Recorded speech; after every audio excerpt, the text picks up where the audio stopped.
Okay, so now I want to explain what I did so far in order to reach this point of my environment looking this way.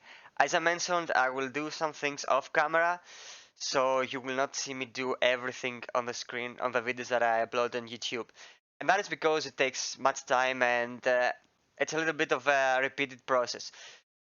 What I mean is that for the wall that you see here that it's almost completed with texture is that I duplicated parts of the wall that I already rendered and filled in sections. So you can see some repetitions here and here, but they will be covered with other objects overlapping the wall.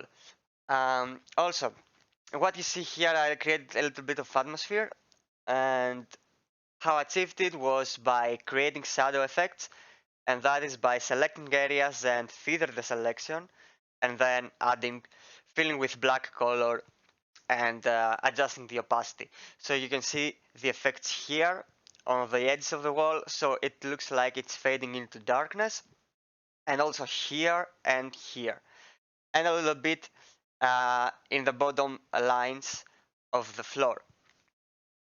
So you can see I duplicated also the floor and kind of pasted it here and changed a little bit the perspective in order to make it fit to the background.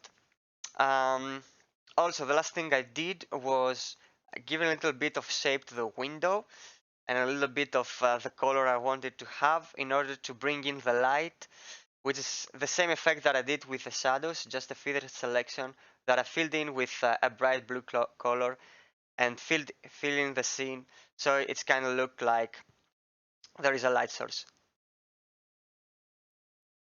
So I'm starting painting the stairs.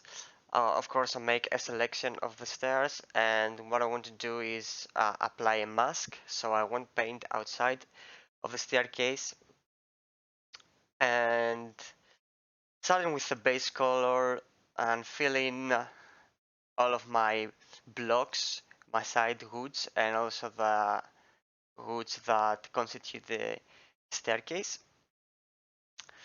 Fill with a color. I don't I don't use the fill bucket tool because it's more it looks more textured when you do it with a brush. Of course, then I add some highlights and some shadows.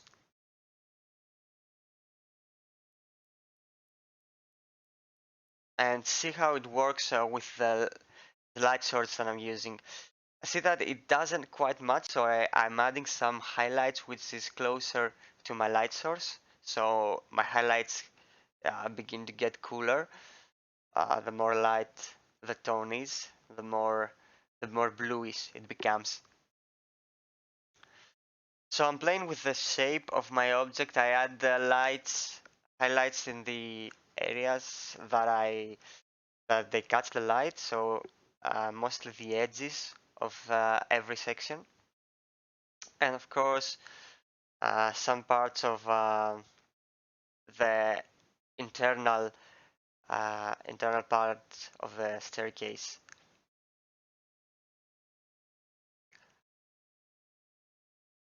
I'm trying to adjust the color to see what looks better to the scene as a whole, and of course always put my light back to see if it works properly with my light source.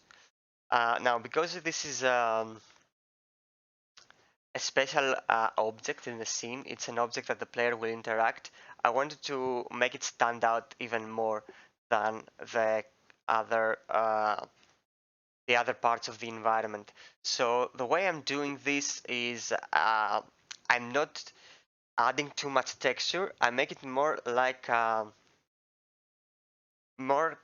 make the art style more close to the character art in order to show that it's part of the gameplay and not just part of the environment.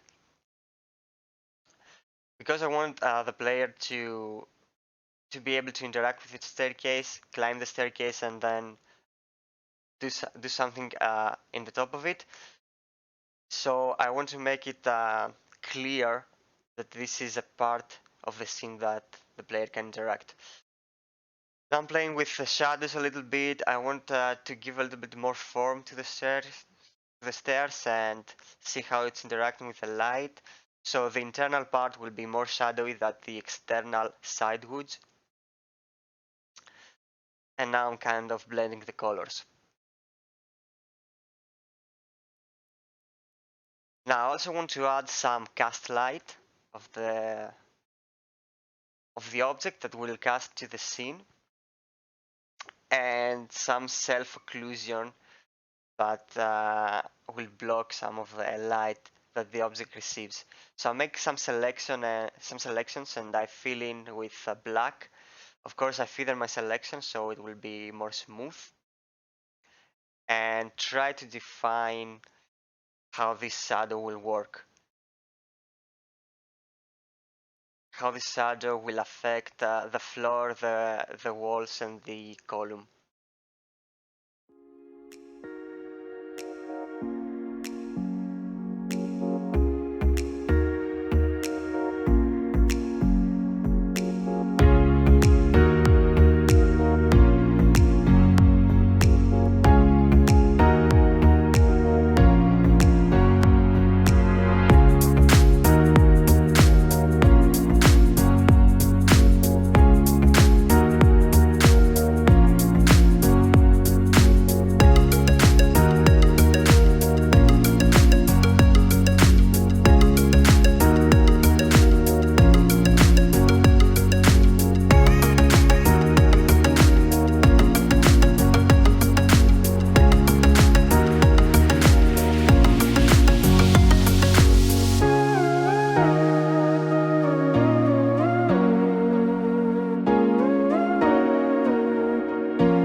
So you see here that I've gathered some object references, which I will convert them into assets in order to decorate my scene.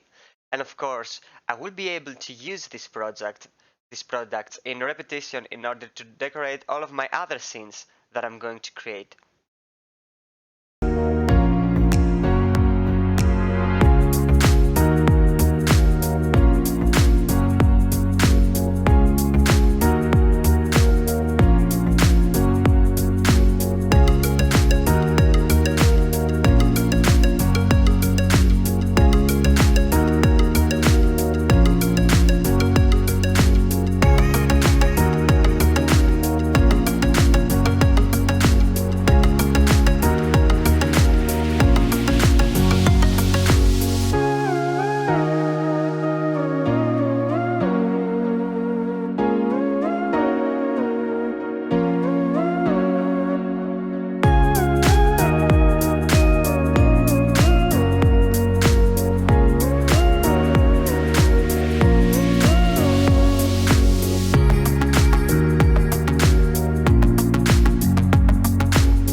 I'm the director of an indie game development team called Dimension Omega, where we're currently working on a project called Astra, which is a 2D platformer Metroidvania game. Consider following us on Instagram, where we will be uploading content of our progress. Thank you so much for watching, and please like and subscribe, it really helps support the channel.